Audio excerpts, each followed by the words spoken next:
যখন বাবা ইসলাম প্রচার চালু হলো তো সর্বপ্রথম কালেমা যে পড়েছিল এই আমার মা বোনদের ভিতরে যিনি পড়েছিলেন তিনি হলেন মা খাদিজাতুল কুবরা রাদিয়াল্লাহু তাআলা আনহা। আর ছোটদের মধ্যে যিনি কালেমা পড়েছিলেন তিনি হলেন শেরে খোদা হযরত আলী রাদিয়াল্লাহু তাআলা আনহু। আর গোলামের মধ্যে হযরত যায়েদ বিন হারেসা রাদিয়াল্লাহু তাআলা আনহু আমার নবীকে নবী বলে মেনেছিল, কালেমা পড়েছিল। আর বড়দের মধ্যে যিনি কালেমা পড়েছিলেন তিনি হলেন হযরত আবু বকর সিদ্দিক রাদিয়াল্লাহু তাআলা আনহু। এইভাবে আস্তে আস্তে ইসলাম প্রচার হতে চালু করলো। এই দেখেন বাবা, 1 বছর গেল, 2 বছর গেল, 3 বছর পার হয়ে গেল।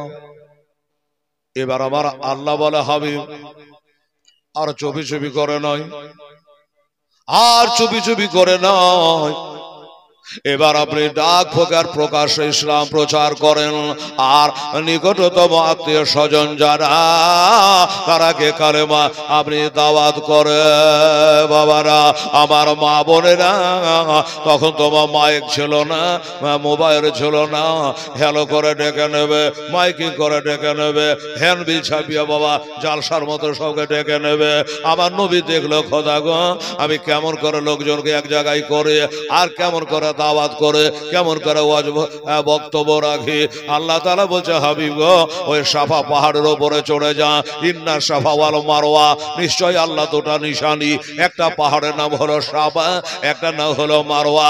আল্লাহ তাআলা বলে ওই সাফা পাহাড়ের উপরে উঠে যা না, আর ওই সাফা পাহাড়ের উপর ওইটা আপনি একবার আওয়াজ করে দে, একবার আপনি ডাক দিয়ে দে, দেখবেন সব জমা হয়ে যাবে। নবী বলে খোদা গো, আমার গলার আওয়াজ আর কত দূর যাবে গো আল্লাহ, আমি এখান থেকে চিৎকার করে কটার লোককে ডাকবো।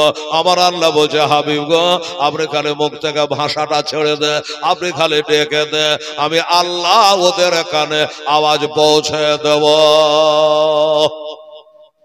আপনি খালি ডাকেন, আমি ওদের কানে পৌঁছে দেব।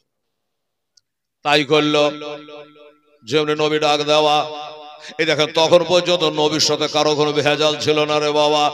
নবীকে আল আমিন বলে ডাকতো, সত্যবাদী বলে ডাকতো। কাল বলেছিলাম এখন পর্যন্ত নবীর সাথে আড়াআড়ি দুশমনী ছিল না। এই দেখেন আজ থেকে চালু হয়ে গেল। আমার নবী মোস্তাফা ওই পাহাড়ের উপরে উঠে যেমন ডাক দেওয়া, ওমনি পাহাড়ের নিচে বাবা জমা হয়ে গেছে। আপনারা যেমন জমা হয়ে গেছে, ওরাও জমা হয়ে গেছে। আবু জেহেল এসেছে, আবু লাহাব এসেছে, উতবা এসেছে, সাইবা এসেছে, উমাইয়া বিন খালব এসেছে, ইত্যাদি কাফেরেরা দলের দলে বাবা যোগ দিয়ে দিয়েছে। কি জন্য নবী আওয়াজ দিয়েছে, কি জন্য বা নবী ডাক দিয়েছে, আলামিন কেন বা ডাক দিয়েছে, লোকজন এসে বাবা পাহাড়ের নিচে জমা হয়ে গেল। আমার নবী তাকিয়ে তাকিয়ে দেখছেন কে কে এলো আর কে কে এলো না। এই বাবা, এই কি জন্য তুমি হাঁক মারলে আমরা চলে এলাম, বলো না বসে থেকে যাব? বলবো। নবী তাকিয়ে দেখছেন। এখন আমি যদি বলি যে বাবা মৌলানা মাদাদুল ইসলাম হাফেজ সাহেব, বলো তো বাবা তোমার গ্রামের সব মানুষকে জালসায় এসেছে, আমি বলতে পারবো না কোনটার বাড়ি কোথায়। বাবা মৌলানা ইমাম সাহেব বলে দেবে যে কে কে এলো আর কে কে এলো না, তাকিয়ে বলে দেবে। আমার দয়ার নবী মায়ার নবী তাকিয়ে দেখছে কেডা কেডা এলো আর কেডা কেডা এলো না। এখন সভা চালু করা যাবে কি যাবে না, এখন ওয়াজ চালু করা যাবে কি যাবে না, এখন কথা বলা যাবে কি না। তাই নবীজি তাকিয়ে তাকিয়ে বাবা দেখতেছে। এবার আমার নবী ভাষণ চালু করে দিল, আলোচনা চালু করে দিল। এই আমার চাচারা, আমার চাচা তো ভাইরাও, একটা কথা বলো তো বাবা, আমি ছোট থেকে বড় হলাম, 1 থেকে 40-43 বছর বয়স আমার হয়ে গেল। আচ্ছা বলো আজ পর্যন্ত তোমাদের আমি মিথ্যা কথা বলেছি? বলে না। আমি ধোকা দিয়েছি? বললো না। আমি কোনোদিন চালাকি করেছি? বললো না। আমি কারো কেল্লা গুজব গাইছি? এরা বলো না না, তোমার মুখগুলো শোনা যায় না, তুমি হলো সত্যবাদ। তাই তো তোমাকে আল আমিন বলে ডাকি, সত্যবাদী বলে আমরা ডাকি গো। বেরাদারান ইসলাম, এবার আমার নবী দেখলো এত ভালোবাসা বাসে, আমার ফুফাতো ভাই আছে, আমার ফুফা আছে, আমার নিজের চাচারা আছে, চাচাতো ভাইয়েরা আছে, আত্মীয় স্বজন সবাই বসে আছে। এবার আমার নবী বলে, চাচা ও চাচারা, আমি যখন মিথ্যা কথা বলি না, আজ যদি একটা কথা বলি তোমরা মেনে নিবা। তারা বলল, কি কথা বলো? বলল, আমি যে পাহাড়টার উপরে বসে আছি, আমি যদি বলি যে পাহাড়ের উল্টা দিকে মানে পিছন দিকে একটা দল রেডি হয়েছে, তীর তলোয়ার নেজা বল্লম ফাঁসা নিয়ে তোমাদের সঙ্গে মারামারি করবে, তোমাদের হত্যা করবে, আমি যদি বলেই দিই তো তোমরা পাহাড়ের পিছন দেখতে যাবা না আমার কথা বিশ্বাস করে দেবা? এরা বলে, অবাক কাণ্ড, আরে বাবা তোমার মুখ থেকে তো মিথ্যা কথা বার হয় না, আবার দেখতে যাওয়ার কি দরকার? তুমি বললি মেনে নিব, তুমি বললেই মেনে নেব। তখন আমার নবীর মনের কথা যে এত বিশ্বাস করে যে তারা পাহাড়ের পিছন দেখতে যাবে না, আমি বললেই মেনে নিবে, যে একটা দল তোমরাকে মার্ডার করার জন্য অপেক্ষা করছে, তাহলে এই সুযোগে যদি আমি লা ইলাহা কলবার দাওয়াত দিই তাহলে হয়তো মেনে নেবে। কি যুক্তি দেখেন। তখন আমার নবীজি বললেন, চাচা গো, আজ তোমাদের এখানে ডেকেছি, এখান করে জমা করেছে একটা কারণে। বলল, কি কারণ? বলে, তোমরাকে জাহান্নাম থেকে বাঁচাবার জন্য ডেকেছে। তোমরা চাঁদের বোঝা ছেড়ে দাও, সূর্যের বোঝা ছেড়ে দাও, গাছের বোঝা ছেড়ে দাও, পাহাড়ের বোঝা ছেড়ে দাও। ও চাচা গো, এক আল্লাহর উপাসনা করো, আর ওই আল্লাহ আমাকে নবী করে পাঠিয়েছে। ওমা আর সাল্লাকা ইল্লা রহমাতাল লিল আলামিন করে এই জগতে পাঠিয়েছে, আখেরি পয়গম্বর করে আমাকে আল্লাহ পাঠিয়েছে, আমার পরে আর নবী আসবে না। তাই তোমরাকে বলে কালেমার দাওয়াত দিলাম, লা ইলাহা ইল্লাল্লাহ মুহাম্মাদুর রাসূলুল্লাহ সাল্লাল্লাহু আলাইহি ওয়াসাল্লাম, এই কালেমা তোমরা কি আমি দাওয়াত দিলাম। যেই বলেছো বাবা এমনি যেমনি কালেমার কথা বলেছে অমনি জানে সবাই একবারে বাবা ছত্রভঙ্গ হয়ে গেল। যেমনি বলেছে আমি আল্লাহর নবী, তোমরা নবী বনে আমাকে মেনে নাও, এক আল্লাহকে মেনে নাও, আর যাবি কোথায়? লোকজন বলো, নিজেকে নেতা সাজার লেগে আমরাকে ডেকেছ? হ্যাঁ, নিজেকে নবী হওয়া, আল্লাহর কাহুকে দুনিয়াতে খুঁজে পেল না, ওই তোমাকে আল্লাহ নবী করেছে, মানবো না, আমি নবী বলে মানবো না। তো যদি কেউ না মানাকে জোর করে মানা যাবে? বাবা মানবে না, মানবে না, তুই বাড়ি যা। কিন্তু বাবার এই যে আমার মা বোনেরা চুপ করে আছে বলে দুটো কথা বলতে পারছে, সবাই বলে যে দাঁড়িয়ে বাবা কাদার মাদার করে চিল্লাতে আরম্ভ করে, বলতে পারবো না। আমার নবীজি তাকিয়ে তাকিয়ে দেখে এবার কাকে আর কি বলবো, সবাই তো হয়ে আল্লাহ আরম্ভ করে দিয়েছে। যেই বলেছে আমি আল্লাহর নবী আখেরি পয়গম্বর অমনি যেন হইচই আরম্ভ করে দিয়েছে। বাবা গো, শুধু হইচই আরম্ভ করে দেয় নাই, ওইখানে বসেছিল আবু লাহাব কাফে, আমার নবীজির নিজের চাচা ছিল, একটা পাথর তুলে নবীকে চালিয়ে দিয়েছে গম করে। আমার নবীকে পাথরখানা গিয়ে লেগে গেছে, রক্ত বার হয়ে গেছে, আমার নবীজি মাথা ধরে বসে গেছে। যে তুমি পেটের ছেলে হয়ে নেতা সাজতে চাও, হ্যাঁ আমার ছোট ভাইয়ের বেটা হইয়া তুমি নবী সাজতে চাও, তোমাকে নবী বলে মানব না। বাবারা, আমার মা বোনেরা, যা এই বলে সবাই তো বাবা ছত্রভঙ্গ হয়ে পালিয়ে গেল, বাড়ি ঘর চলে গেল। আমার নবী পাহাড়ে বসে কাঁদছে, আল্লাহ আল্লাহ গো, আমার মনে একটাই বেদনা, আমার মনে একটাই দুঃখ গো আল্লাহ। এইখান করে অনেক লোকজন বসেছিল, কেউ মানল না, আবার নিজের চাচা হইয়া আমাকে আঘাত করল। দেখেন, কাছের বন্ধু কাছের লোক যদি দুঃখ দেয় বেশি ব্যথা পায়। ঠিক নে বাবা? আমার নবী বলে আল্লাহ আমার চাচা হই আমাকে আঘাত করলো, কিন্তু আমার নবী বরদোয়া করে না রে বাবা, নবী বরদোয়া করে নাই। আমার আল্লাহ তাআলা বলে হাবিব গো আপনাকে মেরেছে, আপনি রহমত আলাম, আমি হলাম রব্বুল আলামিন। এই আমার হাবিব আপনার চাচা হইতে পারে, আবু লাহাবকে আমি ছাড়বো না। আমাকে গাল দিলে আমি সহে নিতাম, আমার সাথে অন্যায় করলে আমি বরদাস্ত করে নিতাম, আমার নবীর সাথে বেয়াদবি করলে আমি আল্লাহ তাকে ছাড়বো না। আমার নবীর সাথে বেয়াদবি আমি সহিব না। পাগলামো করে আমার সঙ্গে কর।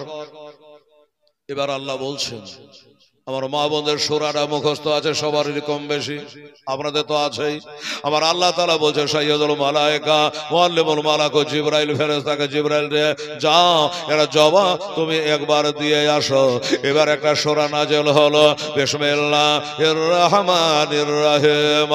তাব্বাত ইয়াদা আবি লাহাবি ওয়া তাব্বা মা আগনা আনহু মালুহু ওয়া মা কাসাব সায়াসলা নারন জাতা লাহাব।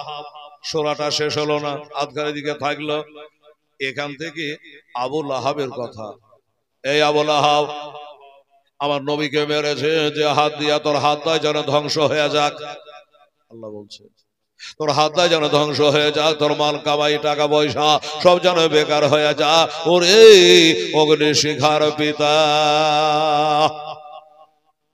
এখান থেকে বাবা আবু লাহাবের কথা, আমার নবীর চাচার কথা। আবু লাহাবের কানে খবর হয়ে গেল যে আমার ভাতিজারা আল্লাহ বলেছে আমার হাত দয় নাকি ধ্বংস হয়ে যাবে, আমার টাকা পয়সা মালধন সব বেকার হয়ে যাবে। কি হবে? এবার মন খারাপ করে বসে আছে বাবা। তো আবু লাহাবের বিবি জামিলা এসে বলল, স্বামী গো আল্লাহ দিলে আমাদের টাকা পয়সা মালধন কোনো জিনিসের কমি নেই, হ্যাঁ? তো আপনি গালে হাত দিয়ে কি ভাবছেন, কিসের এত টেনশন, কিসের এত চিন্তা? বলে জামিলা রে একটা চিন্তায় আছি, আমার ভাতিজাকে একটু আঘাত করেছি, আমার ভাতিজা নিজেকে নবীর দাবি করেছে, আল্লাহর কাহুকে পেলে না বলে নবী করে পাঠিয়েছে, মানি না। তো একটু আঘাত করাতে আমার ভাতিজার খোদা নাকি বলেছে আমার হাত দুটা ধ্বংস হয়ে যাবে, টাকা পয়সা মালধন সব বেকার হয়ে যাবে, আমি নাকি জাহান্নামী হয়ে গেছি ইত্যাদি। তাই মনে মনে চিন্তা করছি যদি হয়েই যায় তো কি হবে। আর যেই বাবা বলা, জামিলা বললো তাই নাকি? আমার স্বামী ধ্বংস হয়ে যাবে, আমাদের টাকা পয়সা বেকার হয়ে যাবে, আর তোমার ভাতিজাকে বাঁচিয়ে রাখবো। তুমি বসো আমি আসছি, তুমি বসো আমি আসছি। বলে জামিলা কোথায় যাবে? বলে যেথাই তোমার ভাতিজা আছে একটা পাথর নিল বাবা আমার মা বোনের, ওই পাথরটাকে আঁচলে তলে লুকিয়ে নিয়ে আমার নবীর মাথা ফাটাবার লেগে, নবীকে হত্যা করার লেগে জামিলা খুঁজতে বার হয়ে গেল। এখানে ওখানে দোকানে মাকানে সব জায়গায় খুঁজলো বাবা, নবীকে খুঁজে খুঁজে বাবা পাইল না। আমার আল্লাহ তাআলা বলে ওমরা আতু হাম্মালা তাআলা হাতাবে ফিজিদিহা হাবলো মিম্মাশাদ। এই আবু লাহাবের বিবি শোন, আমার নবীকে মারার জন্য আজ তুই পাথর নিয়ে খুঁজে বেড়াচ্ছিস, আমি আল্লাহ তোকে একদিন পথের ফকির করব, জঙ্গলে লকড়ি কাটানি করে খেজুরের রশ্মি দিয়া তোর ফাঁসি লাগিয়া তোকে আমি খতম করে দেব। সূরাটা পূর্ণ হয়ে গেল। স্বামী স্ত্রী দুজনেই নবীকে অত্যাচার করেছে, আর দুজনেরই কথা এই সূরাতে আল্লাহ তাআলা তুলে ধরেছে বাবা। পাথরটা নিয়ে নবীকে খুঁজে বেড়ায়, কোথাও খুঁজে খুঁজে নবীকে মারতে পারলো না, কোনো দিকে নবীর খবর যখন হলো না। এবার চিন্তা করলো জামিলা সব জায়গা তো খুঁজলাম, একটা জায়গা খুঁজতে বাকি আছে, ওইটা হলো মসজিদে হেরেম শরীফ। ওই কাবাতে নবী থাকতে পারে, একবার ওইটা দিয়ে যাব, আর যদি পাই এই পাথরটা তার মাথায় মেরে আমি নবীকে খতম করে দেব। এটাই তার ধারণা। চলে আসছে। তবে বাবা এই আমার মায়েরা বোনেরা গো, আমার ভাইরা বাবারা, বাস্তবে নবী কিন্তু মসজিদে হেরেমে বসে আছে বাবা। শুধু নবী একাই বসে নয়, নবী আছে আবু বকর সিদ্দিক রাদিয়াল্লাহু তাআলা না, দুজনাই পাশাপাশি বসে আছে বাবা, দুইজনা পাশাপাশি বসে আছে। এইখানে চলে আসলো জামিলা আমার নবীকে মারতে। আসার পরে বাবা আমার আল্লাহ তাআলা বলে, জামিলা রে, তুই যতই খোঁজাখুঁজি কর না কেন, আমি তোর চোখ দিয়া আমার নবীকে আমি দেখতে দেব না। তোর চোখ দিয়া আমার নবীকে দেখতে দেব না। তো নবী বসে আছেন, আবু বকর সিদ্দিক বসে আছেন। এসে জিজ্ঞাসা করছে, এই আবু বকর, তোমাদের নবী কোথায় গেছে? আবু বকর বলে, মেয়েটা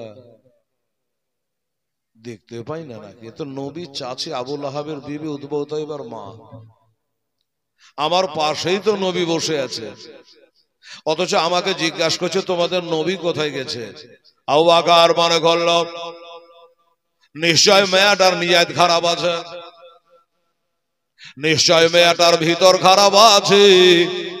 আমার নবীর ক্ষতি সাধন করার জন্য মনে হয় ভিতরে কোনো মাল মশলা আছে, ওই জন্য আল্লাহ একে দেখতে দিচ্ছে না। জ্ঞানী মানুষ এটা ধারণা করে নিল রে বাবা। এবার আবু বকর সিদ্দিক বলে, আমরা হলে বলতে যে তুই কি কানি হয়ে গেছে? বিটি ছেলে তো, বেটা ছেলে হলে কানা হয়ে গেছে, বিটি ছেলে তাহলে তুই কি কানি হয়ে গেছে, দেখতে পাইছি না? নবী আমার পাঁজরে বসে আছে। কিন্তু আবু বকর সে কথা বলল না, বুঝে নিয়েছে যে মেয়েটা আমার নবী ক্ষতি করতে এসেছে, তাই বুঝে আল্লাহ তাআলা তাকে দেখতে দিছে না, আমিও নবীর সন্ধান দেব না। কিন্তু একটা কথা, মেয়েটা নবীকে দেখতে পাচ্ছে না, কিন্তু নবীতে দেখতে পেয়েছে।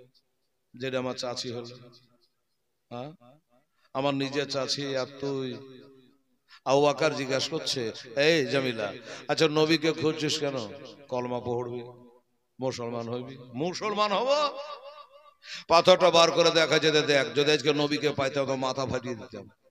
আরে আমার নবী তো দেখতে পেয়েছে বাবা, তোকে মার মতো শ্রদ্ধা করি রে, আর তোকে কোনোদিন অন্যায় ভাষা বলি নাই, তুই আমার দুশমন হয়ে গেলি কলমা বলার লেগে।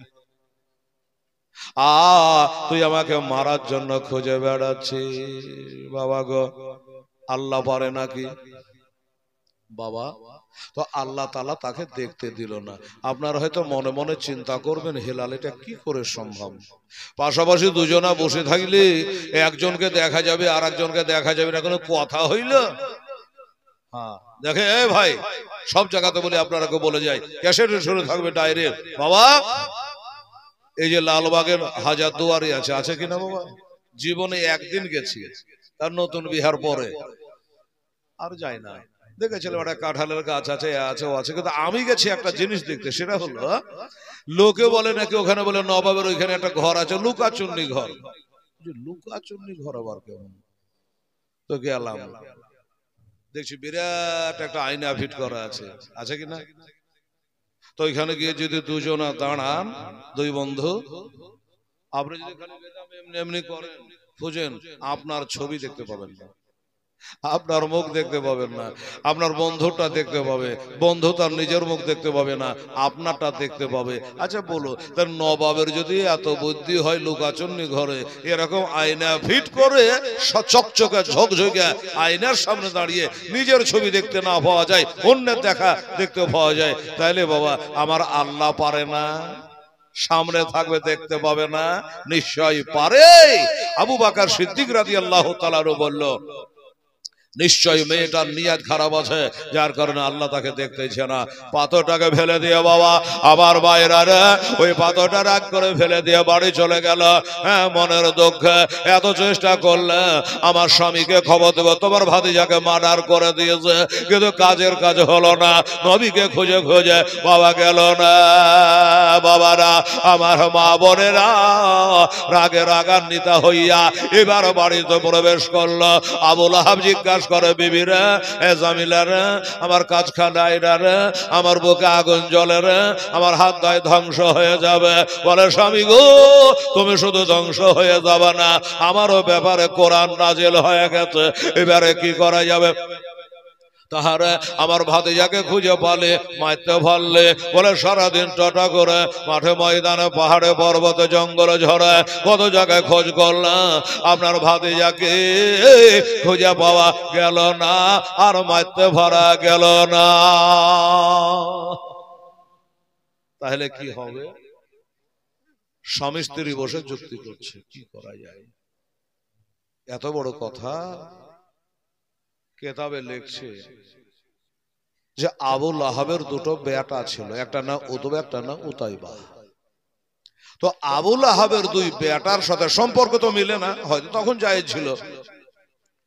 আবু লাহাবের দুই বেটার সাথে আমার নবীর দুইটা বিটির বিয়ে হয়েছিল। এবার আবু লাহাব স্বামী স্ত্রীতে যুক্তি করলে, দেখ রে জামিলা, এটা কাজের কথা লয়, তুইও নবীকে মারতে বলে না, আমিও কিছু করতে পারো না, তো নবীকে জব্দ করা যায় কি করে? তো নবীর যে দুইটা বিটি আমার বাড়িতে বহু হয়ে আছে, তো দুই বেটাকে ডাক, আর ওরাকে বলি যে এরা দুইটাকে তালাক দিয়ে তাড়িয়ে দে। জোড়া বিটি বাপের বুকে গিয়ে লাগবে, আমার সাথে পাঙ্গা নেওয়া কাকে বলে এবার নবী বুঝবে।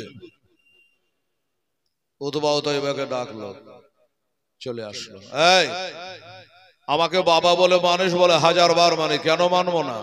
শোন, তাহলে তোরা দুই ভাই আর ওরা হলো দুই বোন, যদি বাবা জমি জায়গার টাকা পয়সার ভাগ বাটোয়ারা নিতে চাস, আমি যেটা বলবো ওটা করতে হবে। বলেন কি করতে হবে? বলে তোরা দুই ভাই এখনই নবীর দুই বিটিকে ফাড়াভার তালাক দিয়ে বাড়ি হান বার করে দে, বার করে দে। যার সাথে আড়াআড়ি আমার মাল ধ্বংস হয়ে যাবে, বেকার হয়ে যাবে। হ্যাঁ, আর তার বিটি আমার বাড়িতে থাকবে, তালাক দিয়ে তাড়িয়ে দে।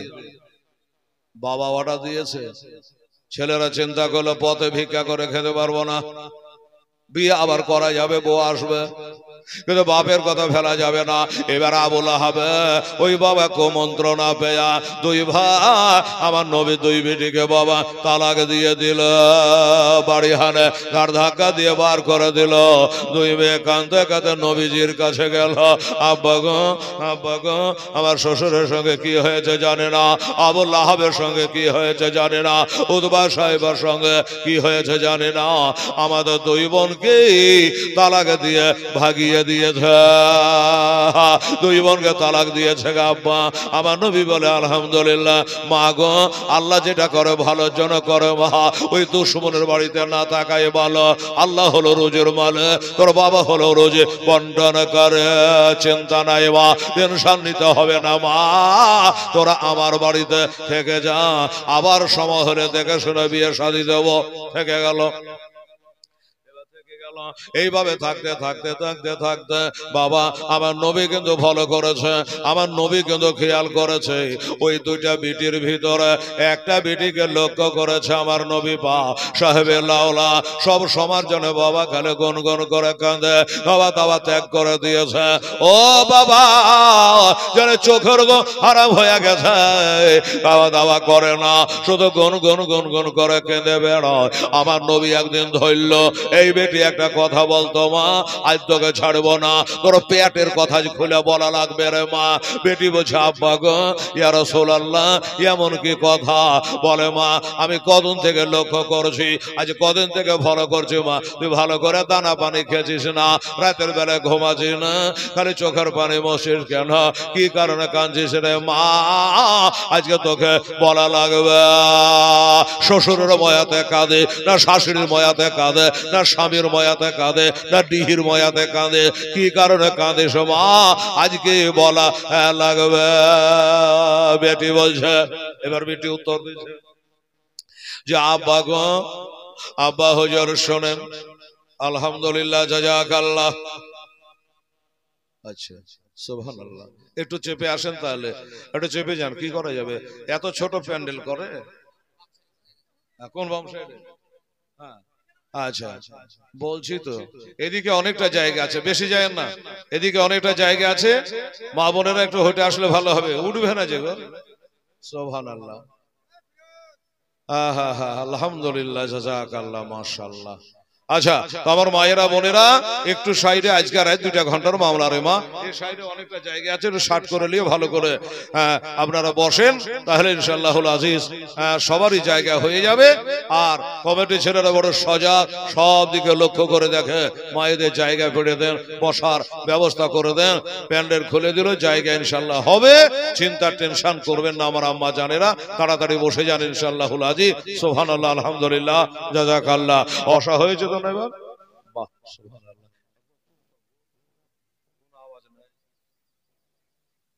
যাই হোক বাবা, আমি এইটুকু সময় খালি কাটালাম, প্যান্ডেল খুলে প্যান্ডেল বাড়া, মা বোনদের বসার ব্যবস্থা, যার জন্য আমি গজল গিয়ে সময় কাটাতে চাই না, একটু নবীর উপর দূর শরীফ, আল্লাহুম্মা সাল্লি আলা সাইয়্যিদিনা মাওলানা মুহাম্মাদ ওয়া আলা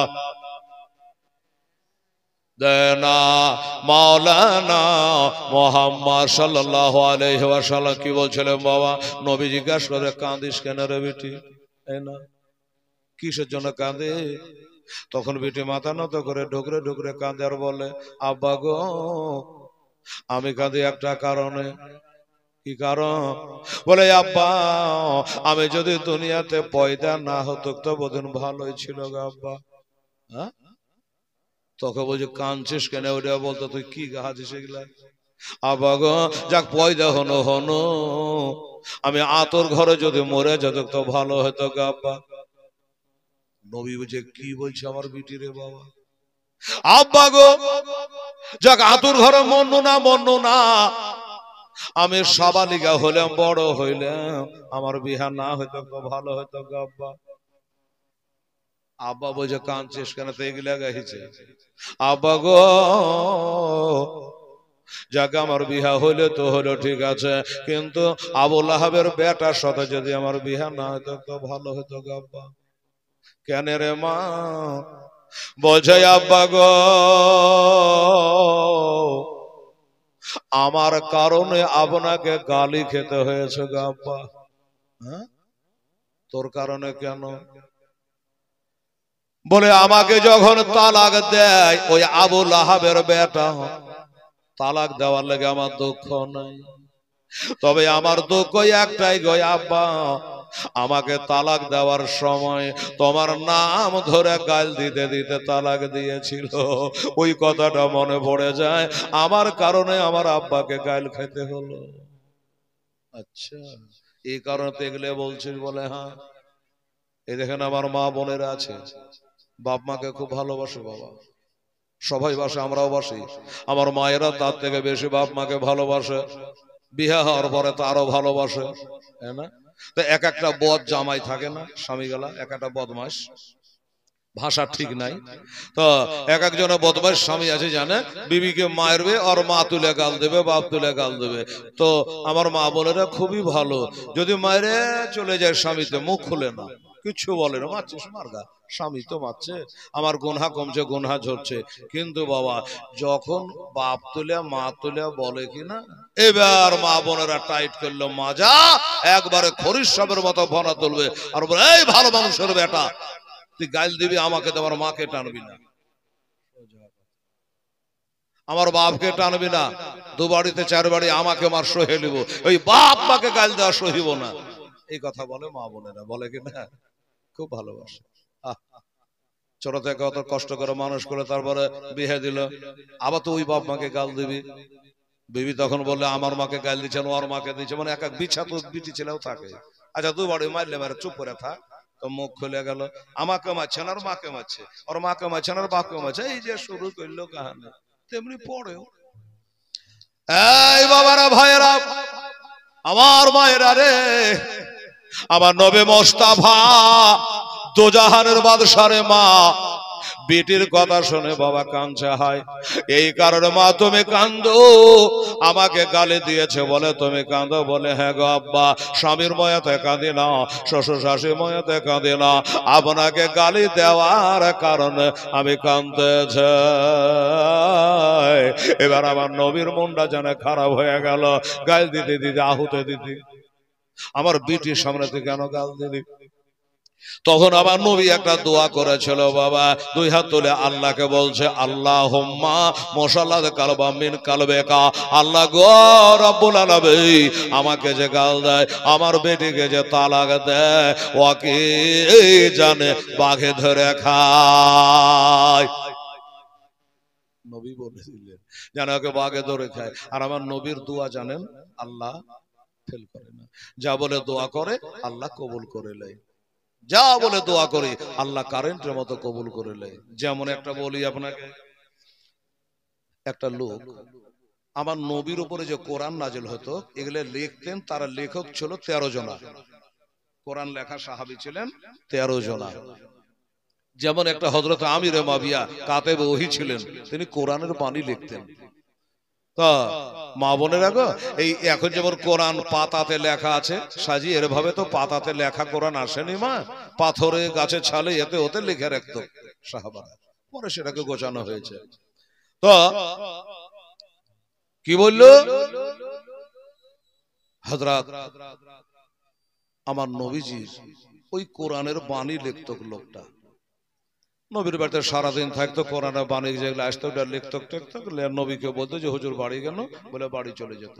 এবার বাড়ি যখন যেত তো রাস্তাতে আবু জাহেলেরা কাফেরেরা ওরা রাখতো, এই শোন তুই তো নবীর বাড়িতে যাওয়া আসা করিস, বলে হ্যাঁ, তো একটা কথা বলতো, আচ্ছা নবীর লেখাপড়া কতদূর? পার্সোনাল জিজ্ঞাসা করছে, নবীর লেখাপড়া কিরকম? হ্যাঁ লেখাপড়া ওই আমি যতক্ষণে লিখে দিই ততক্ষণে। তোবা তোবা তোবা, নবীর বাড়িতে খাইছে, উড়ছে, বসছে, সবই করছে, ওখানে হাত চমা পা চমা সবই করছে, আর আহুতে গিয়ে মুনাফিকি কাফেরদের সামনে বলছে বিদ্যা বুদ্ধি নাই, ওই আমি যতক্ষণে লিখে দিই ততক্ষণে। তো অবস্থা এই কথা দুদিন একদিন হতে হতে হতে আমার নবীর কানে খবরটা পৌঁছে গেল। আমার নবীর মনে একটু ব্যথা হলো, দুঃখ হলো, যে আরে আমার দুশ্মনের সামনে গিয়া আমার বিদ্যা তুলে কথা বলছে যে আমার বিদ্যা নাই। আর আল্লাহ কি বলেছে? আল্লাহ বলেছে ও আল্লাহ মাকা মালাম তাকুন তালাম ওয়াকানা ফাদলুল্লাহ আলাইকা আযীমা। নবী গো, আপনি যা জানতেন না আমি আল্লাহ আপনাকে জানিয়ে দিয়েছি। তাহলে আল্লাহ যাকে জানিয়েছে আল্লাহ কোনদিন কম জানাবে বাবা? আর এই লোকটা বলছে নবী কিছু জানে না, আমি যতক্ষণে লিখে দিই ততক্ষণে হয়। এই কথা নবীর কানে চলে গেল, আমার নবীর মনে ব্যথা হয়ে গেল, দুঃখ হয়ে গেল। আমার নবী ওই সময় ইশারা করে এই যে মাটিকে বলছে, মাটি রে, হ্যাঁ এই লোকটা যখন মরবে মাটি রে একে তুই কবল করবি না, আমার তোর নামে গায়ে বেড়াবে, তুই মরলে জানে মাটি তোকে কবল না করে। এই দেখে না কারেন্টের মতো প্রমাণ, লোকটা যখন মারা গিয়েছিল বাবা গ্রামের লোকেরা তাকে কবরে ঘোরা হ্যাঁ মাটি দিল। এবার মাটি দিয়ে লোকজন কবরে থাকে না, বাড়ি চলে যাবে। এবার তাকিয়ে দেখছে একজনের ঘরে ওই লাশটা জানে কবরের বাহিরে শুয়ে আছে। চাচা গো কি হলো রে? বলে দেখবা তো তাড়াতাড়ি আসো, ওই যে লাশটাকে আমরা কবরে নামাইলে ওই দেখেন কবরের উপরে উঠে বসে আছে, তাই নাকি রে? বলে হ্যাঁ। আবার ধরে বাঁধা তাকে কবরে নামিয়া আবার কবরে মাটি চাপা দিল, আবার লোকজন হেঁটে চলে গেল, আবার মাটি ওকে উগিলে ফেলে দিচ্ছে বাবা, আবার তাকে বাবা ধাক্কা দিয়ে কবর থেকে বার করা, এমনি করে একবার দুবার তিনবার বাবা কবরে লাথি মেরে তাকে বার করেছিল। ওই যে নবী বলেছিল মাটি তোকে জানে কবুল না করে, তাই মাটি তাকে কবুল করে না, ওকে বারবার করে বাবা ওই মাটি উগলে ফেলে দিচ্ছে। হ্যাঁ বাবা ওই লোকগুলা বলে আর পারবো না, তোর বাবে চাকর নাই, বেদা মাটি দিয়ে উপরে চলে আসছে, বলবে কিনা? বেদা উপরে চলে আসে। একজনা বলে একবার লাই দুবার লাই তিনবার আমরা কবরে নামালা। শোনে না, একে 300 বার যদি কবরে নামা কবরে থাকবে না, নিশ্চয় কোন বুজুর্গ ব্যক্তির বরদোয়া রয়েছে, ওরাই গাইছে বুজুর্গ ব্যক্তির বরদোয়া আছে, এই জন্য মাটি তাকে কবর করেছে না, ফেলে রেখে চলে গেল। তারা বুঝে গেলেন বাবা আমার নবী যেটা বলে দেবে ওইটা কথা বাবা আল্লাহ তাআলা কারেন্টের মতো কবল কইরা না। বাবারা আমার মা বোনেরা, তাই বলেছিল বাঘ যেন তাকে ধরে খায়। আবু লাহাবের কানে খবর পৌঁছে গেল যে আমার ভাতিজা নবী মুহাম্মদ সাল্লাল্লাহু আলাইহি সাল্লাম নাকি বলেছে আমার বেটাকে নাকি বাঘে ধরে খাবি। আচ্ছা বাঘ কি করে বাড়ি ঢোকে তাও দেখা যায়। বেটাকে তো সিন্ধুকে ভরে বাক্সতে ভরে লুকিয়ে চুরিয়া কদিন রাখবে? বাঘের বারে বাহিরে বাড়াতে দেয় না, বাড়িতে লুকিয়ে চুরিয়া রাখে বাবা। কথাই বলে বসে খেলে রাজার ভান্ডার ফরিয়া যায়। এইভাবে বসে খাওয়াইতে খাওয়াইতে খাওয়াইতে একদিন একটা বাণিজ্যকারী দল, ব্যবসাকারী দল আবু লাহাবের বাড়ি থেকে বিদায় হচ্ছে। আবু লাহাব বলল ওই বেটারা যাকে বাঘে ধরে খাওয়ার কথা নবী বলেছে, যে লোকটা নবীকে গাল দিয়েছে, ওই ছেলেটাকে বাণিজ্য করতে পাঠাচ্ছে। আবু লাহাব হাত ধরে বলে বাবারা, আমার ভাইরা শোনো গো, আমার এই ছেলেটাকে নাকি বাঘে ধরে খাবে। আমার ভাতিজা নবী মুহাম্মদ বলেছে একে নাকি বাঘে ধরে খাবে। লাভ দু পয়সা কম হো, আমার বেটা যেন জিন্দা ঘুরে আসে, আমার বেটা যেন ভালোভাবে ঘুরে আসে, সহি সালামতে যেন বাড়ি আসে। লোকজন বললে হুজুর আপনার ভাতিজা বলেছে আর আপনি বিশ্বাস করলেন? আরে আপনার বেটা আছে, আমরা আছি, এত গেলা লোক একসাথে যাচ্ছে, বাঘে কি করে চিনবে কার বেটা কোনটা? হ্যাঁ, আবু লাহাবকে বলছে খালি খালি টেনশন করছেন আপনি। আরে কার বেটা কোনটা কি গায়ে স্টাম্প মারা আছে না লেখা আছে? না বাঘ লেখাপড়া কলেজে পড়েছে? চিনতে পারবে কি করে বাঘ কার বেটা কোনটা? বললে যে কথা তো ঠিকই। আচ্ছা ঠিক আছে বাবা তোরা যা, তাও তোরা একটু সাবধানতা অবলম্বন করে চলবি, আমার বেটাকে যেন বাঘে টাঘে না খায়। বলে ঠিক আছে চিন্তা করবেন না। চলে গেল বাণিজ্য করতে বাবা। এই চলে যায় চলে যায় চলে যায় চলে যায়, যাইতে যাইতে যাইতে যখন রাত লেগে গেল বাবা, তো বিদেশ জায়গায় বাঘ ভাল্লুকের দেশ, জঙ্গল ঝোড় পাহাড় পর্বত কোন দিক থেকে কেটা হামলা করে দিবে। তো ওরা সব বলে যে আর আমরা রাত বেরাতে চলাফেরা করবো না, এখানকার রাতে বিছানা লাগাবো, রাত কাটাবো, ভোর হলে আবার ব্যবসা করতে চলে যাব। এই বলে বিছানা লাগানো। আবু লাহাবের বেটা বলছে হে গো আমার বিছান কোনটা? আমাকে বাঘে ধরে খাওয়ার কথা আছে, এটা সাবধানে বিছানটা করলো। তোমার বিছান করলো মা বোনেরা জানে সবার মাঝখানে বিছানটা করলো আমার আলা হযরত আজমুল বরকত আকায়ে নিয়ামত মুজাদ্দিদ ওয়া মিল্লাত মুফতি আহমদ রাজা খা ফাজল বেরেলি আলাইহি রহমান আল আমন ওয়াল উলা কিতাবের মধ্যে লিখেছে তার বিছানটা উঁচু জায়গা মাঝখানে করা হলো যেন বাঘ এসে খুঁজে না পায়। বাস ওর বিছানা মাঝ করে করে চারি ওরে সব মানুষজন ঘুমিয়ে গেল। আর যেই বাবা শোয়া অমনি আল্লাহ তাআলা চোখে একবারে গভীর ঘুম, মিথ্যা ঘুম ওদের চোখে আল্লাহ চাপিয়ে দিল। এদের চোখে যখন ঘুম চাপলো তখন জঙ্গলে বাঘের ঘুম ভাঙল।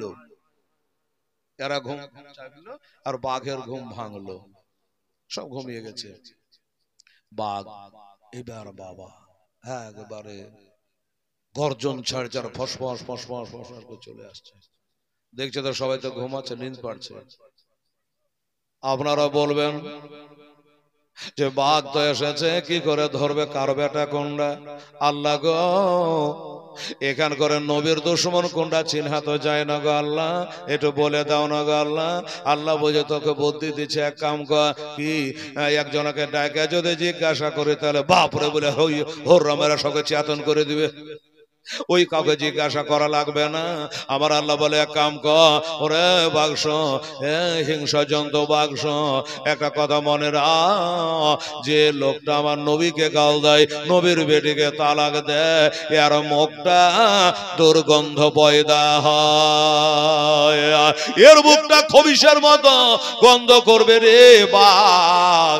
এক কাজ কর, তোর নাকটাকে নিয়ে যা আর তাদের মুখের গোড়াতে ভেড়া, মুখের গোড়ায় ভেড়া, একবার করে তাদের মুখের সেন্টালে যেটা সব থেকে দুর্গন্ধ বেশি হয়েছে ওইটা হলো নবী দুশমনের নবীকে গাল দেওয়া পার্টিরে। এবার বাঘ যায় গোড়াতে গিয়ে নিজের নাক টান লাগিয়া ফাঁস করে টান দেই বাবা, বলে না না এটা নয়, আর একটা গিয়ে বাবা ভিড়ায় বাবা ধরা পড়ে না। এই করতে করতে করতে করতে করতে করতে সবকে একটা একটা করে পরীক্ষা করা হলো। নাক দিয়ে সঙ্গে সঙ্গে দেখলো ধরা পড়ে না। এবার বলল সবকে তো সঙ্গে হলো, মাঝখানে যেটা আছে ওইটা একবার পরীক্ষা করা যায়, আসল মালটা কিন্তু ওটাই বাবা। এবার মাঝখানে গিয়া নিজের নাকটা যেমন লাগিয়েছে তার মুখের গোড়ায় ওমনি ভক করে গন্ধ লেগেছে বাবা। লা হাওলা ওয়ালা কুওয়াতা ইল্লা বিল্লাহ।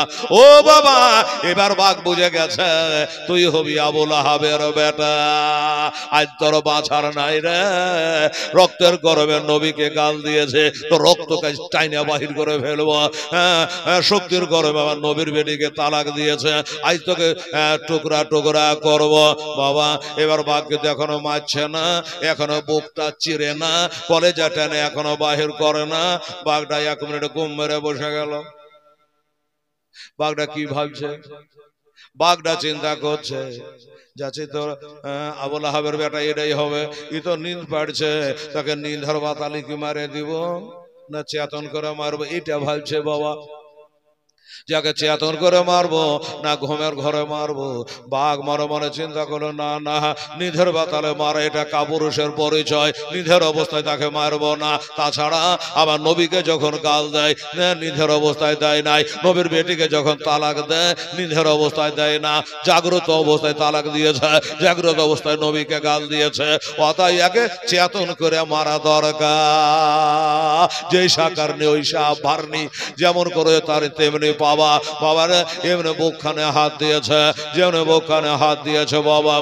এই মায়েরা হাত দিয়েছে অমনি আগে থেকে পিঠাই চমকে ছিল রে বাবা, যেমনি বুকে হাত দেওয়া। আর অমনি জানা বাবা রে ঘুমটা ভেঙে গেল। চোখের পাতা তোলে তাকিয়ে দেখছে বুকের উপরে বাঘ বসে আছে। আর যাবি কোথায়? আজ তোকে বাপ বলার টাইম দেব না, নবী দুশ্মন রে। এবার তাকাচ্ছে বাঘের দিকে। বাঘ বলছে তুই আমার নবীকে গাল দিয়েছিলি, তুই আমার নবীর বেটিকে তালাক দিয়েছিলি, আজ তোর কি হাল হবে, তোর কি অবস্থা হবে বাবা। ও ভাইরা বাবারা, ওর বুকটাকে চিরে কলেজাকে টান মেরে বার করে বাবা চালিয়ে ফেলে দিল। রক্ত গল গল করে বার হয়ে গেল। ওকে জাহান্নামী করে দিয়া খতম করে দিয়ে বাঘ চলে যাচ্ছে। বাঘকে যদি জিজ্ঞাসা করে বাঘ রে আচ্ছা তুই কিসের গোশত সব থেকে ভালোবাসি, বাঘ বলবে আমি সব থেকে মানুষের গোশত ভালোবাসি। বলে মানুষের গোশত যদি ভালোবাসে তুই তো নিজের হাতে জবাই করলি, কলেজা টান বেড়ে ফেলে দিলে, এক টুকরো খালি না কেন, একটু রক্ত পান করলি না কেন? বাঘ বলবে আমরাকে যখন দুনিয়াতে আল্লাহ সৃষ্টি করেছে আমাদেরকে বলে দিয়েছে দুনিয়াতে যাকে পাবি তাকে খা, নবী রাসূল পীর পয়গম্বরদের আক্রমণ করবি না। আর একটা কথা বলে দিয়েছে যারা নবীর দুশমন ওলের দুশমন এরাকে এদের মাংস খাবি না। এই কারণে আমরা নিজে মাংস পেলাম, রক্ত পেলাম, এক কাতর রক্ত পান করে না, এক টুকরো গোশত খায় না। মরার আগা পর্যন্ত যদি আল্লাহ তাআলা আমাদের রুজি বন্ধ করে দেয় আমরা অনাহারে থাকতে রাজি। আমার নবীর দুশমনের গোশত খাইব না। আমার নবীর বেটির তাকে তালাক দেওয়া পাটে রক্ত আমরা পান করব না। ঈমান দেখেন তাহলে একটা বাঘ নবীকে কত ভালোবাসে। আচ্ছা নবীকে যখন গাল দেয় বাঘটাকে ওখানে বসেছিল তা ছিল না নবীর দোয়া। এটা নবীর দোয়া গো, দোয়া বাবা কাজ করে নিল। আবু লাহাবের বেটাকে ফেড়ে ফেড়ে খতম করে দিয়ে বাঘ চলে গেল। ও বাবা এরা বাঁচাতে পারল না। আবু লাহাবের কানে খবর হয়ে গেল আমার বেটা শেষ হয়ে গেছে, আমার ভাতিজার দোয়া কামে লেগে গেছে, আমার নবীর দোয়া খোদা দরবারে কারেন্টের মতো বাবা কবল হইয়া যায়।